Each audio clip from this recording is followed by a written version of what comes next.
Let's unravel why some breeds are instinctively wired to chase while others prefer to leisurely lounge.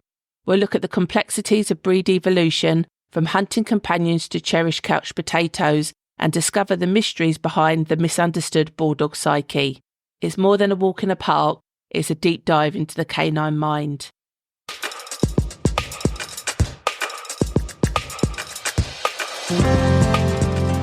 Welcome to the Bulldog Broadcast, the Pure Talk Pedigree podcast. Join me, Sara Lamont, as we delve beyond the pedigree propaganda and misinformation surrounding the beloved Bulldog breed. Together, we'll uncover the real-life realities of Bulldogs, sharing insights with admirers, owners and breeders worldwide. Hello, it's great to have you back. I hope you're having an amazing week. Well, this week, I always say that we're going to discuss sometimes. I think I'm not discussing it with anyone, Sara. You're sat in a room by yourself. But this week, we shall look at prey drive. And now typically, the words prey drive and bulldogs do not come into the same conversation, and rightly so. But the whole point of this podcast is to highlight the differences, similarities and differences of a bulldog. And there is a huge difference when it comes to prey drive. My observations of whenever my bulldogs go out into the garden to toilet or just to relax, they have a wee and a poo, and they generally don't bend their neck and look upwards. It wasn't until I had the Labrador that I realised the Labrador, she's very different in her mannerisms. She's constantly on high alert of looking and seeking food. So I had to change my bin. And she'll go out into the garden. She'll just do a routine check of, all down the side of the fence panels. She'll sit underneath the bird table, see if there's anything off of there. They've knocked anything off she could eat. And if she's out there for any significant amount of time, she'll end up just watching the birds. I do actually get a lot of birds in the garden. I actually hacked all the trees down in my garden when I moved in because I had to put the fencing in to make it dog safe. There are a lot of trees around me, and so there are a lot of birds constantly flying past and stopping and, pecking at the grass, or so-called grass. I do have a really cute little robin that comes all year round as well, which is quite cute. But still, if I see the Labrador, she'll sit out there and she'll sit and bird watch. And when one lands on the fence panel, she is a Labrador retriever. Her DNA is in her genetics that she wants to retrieve stuff, and birds being one of those. So she would happily, if she was a working dog, which she's not, but there's many a Labrador out there that go out on shoots and they retrieve the birds and they bring them back to the people on the shoot. And so her natural instinct is she goes out and she's just always constantly surveying. And I'm sure the only times I've ever seen a bulldog look up is when they're sat down sunbathing, and when they're looking up is because they're looking at the sun. So they have their eyes firmly shut. So it just makes me laugh how both are dogs and two are totally different. What's ultimately ended up happening, because Spice is the oldest dog I have here, younger dogs are copying her behaviour because they think that that's what dogs should do. And they don't necessarily know that she does that because she's a Labrador and they are bulldogs, so they don't necessarily need to do that. It's not in their DNA to do it, but it just goes to show it's a learnt behaviour. Happens now is one of the bulldogs, she sees a bird that lands on a fence panel, she'll jump up to try and get it, or to at least get its attention. And ultimately the result of that is her puppies now do that. So if the pups are in the garden by themselves and they see a bird, then they're heading over towards it, where previously I've had litters, they just totally ignore them. That's a totally learnt behaviour because they're copying a dog that isn't the same breed as them. It'd be interesting now if I took Spice out of the equation, whether those behaviours would carry on or whether they would slowly die out, because it's not innate in a bulldog to necessarily do that. So what is prey drive? So this refers to a natural instinct or motivation in a dog to pursue or capture prey. It's deeply rooted in a dog because of their evolutionary history and a survival mechanism. Because of their ancestors, obviously connected to the wolf way back when, that they are hunters and scavengers. So they are constantly looking, and a Labrador even more so. It's in their DNA as a Labrador to always look for food. And that's why you see so many fat Labradors. I hadn't realised this because you very rarely see a super skinny Bulldog. I think I've already mentioned this. Bulldogs will never say no to food, but they don't really go and look for it, where a Labrador will constantly look for food. And now I understand why you see so many fat ones. And it's not because they're greedy. Well, they are, but it's because it's in their DNA to have a good fat coverage because of their original purpose, that they would be swimming in water that would be really cold, so they need to keep warm and need to have energy. And they're double coated compared to a Bulldog that's single coated. So if anyone ever, this is a total side note, but if anyone moans about a Bulldog molting, trust me, just live with a Labrador, or even more so, go and live with a Golden Retriever, and you will never, ever moan about a Bulldog molt ever again. But side note, so they are scavengers. Dogs are scavengers and hunters because they need to find food. That makes total sense, doesn't it? Obviously, nowadays we feed them generally. Well, I'd like to hope so. I hope you are all feeding your dogs. But they still have this instinct in them. It depends on the breed. And I've talked about different categories of breeds before. There will be some categories of breeds that have this trait more prevalent than others because of their purpose as a breed. So typically you would see terriers, hounds tend to have a stronger prey drive compared to other breeds. Bulldogs are in the utility breed, which doesn't need a prey drive to be in the utility group. Nowadays, most owners feed their dogs, which is amazing. That's a very sensible and responsible thing to do. But this instinct is still in them because of their purpose. Generally, what happens nowadays is that it can be used as play. You can have items such as flirt poles, which is like a really long pole with a bit of cord, and at the end of the cord would be like a fluffy looking something or other, and you could sort of drag that around the floor, and you could wear the dog out because it's just going to chase that. Its instinct is that it's looking for prey. It's no different to if you were ever to go dog racing at greyhound track. When they open the traps, they let the hair go, which generally is just a black something or other just running down the side of the track. But because of the breed's instinct, they want to just chase that hare. Because of that prey drive, they're just going to run after it. So they're almost mimicking a natural behaviour of hunting. You'll see dogs out and about that are interested in squirrels, birds. I mean, you see it all the time, like horrific livestock attacks on sheep, and it is their natural instinct. But obviously, times have changed, so you shouldn't be letting your dog happily attack a sheep. That's not acceptable in any way, shape or form. It needs to be channeled in the right way. And there are breeds that have the higher prey drive. So I've already said about greyhounds and dog tracks. You've got other breeds like border collies. Obviously, they're really good farmers' dog. They're really good for herding, to organising and putting them all in their place. You've got other breeds like the Jack Russell Terrier, another useful breed compared to a bulldog that just sits and looks pretty. And there's tons of breeds. Like I've got a list of like Weimaranas, Basenjis, Fox Terriers, Belgian Malinois, Siberian Huskies. So there's loads of breeds. I would hope the people that own these breeds know that that's what they're getting into so they can manage that correctly. And hence why most bulldog people won't be aware of prey drive, because you don't need to be, because they generally don't have it. And why don't they have it? Because it's been bred out of them, because they are a companion breed. And now that is their purpose. Their sole purpose is to be a human companion. What are the pros to having a dog with low prey drive? Well, it's good because they're not interested in chasing stuff. So you can take them up the park.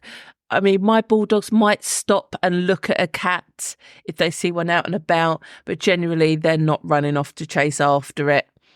My French bulldog was more likely to do that, but French bulldogs, way back when, were crossed with terriers, so they are a lot more terrier than what a bulldog would ever be. Yeah, they're not going to chase stuff. This kind of makes sense, doesn't it? Because if you've ever had a bulldog and you've got a ball and you've thrown the ball, it might go and get it once and bring it back, but it probably won't do it a second or a third time, where I could do that with my Labrador all day long. Again, she's a retriever. She likes bringing stuff back to me. Not saying that that's the right thing to be doing, because throwing balls is not good on animals' joints if you're doing it for a significant amount of time. So that's not, and they become ball obsessed, which is a whole nother category. So it's not something that is a good solution to a problem, but you'll see a lot of people unknowingly doing it and not realising the damages they might be causing the dog in the long run. Bulldogs generally won't run off anywhere, so you shouldn't lose too many dogs over the park in that instance.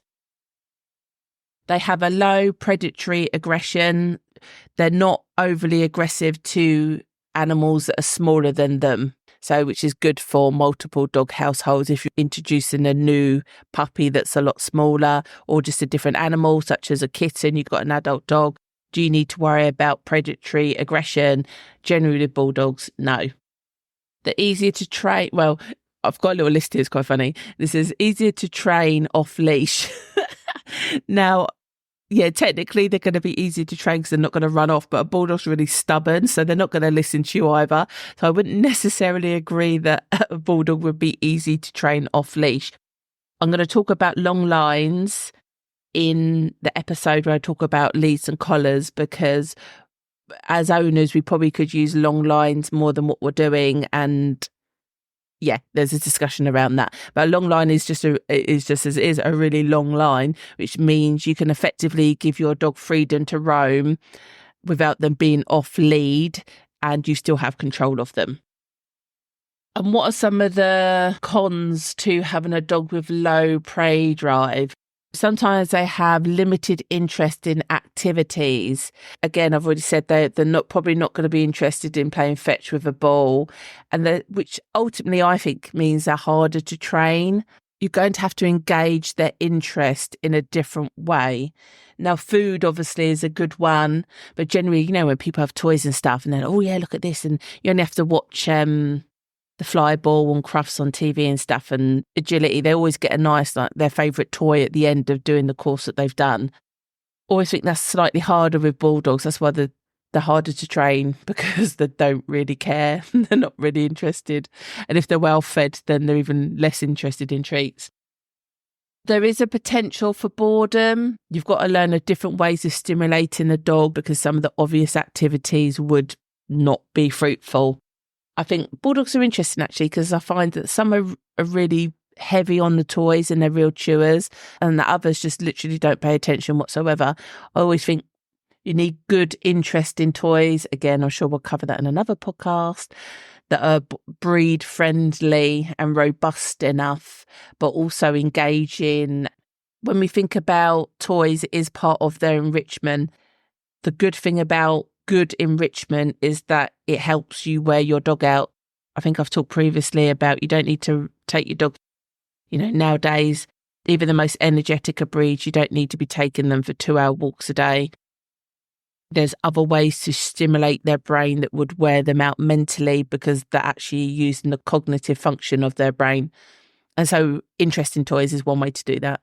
I think in the scheme of bulldogs and activities, you don't see that many of them.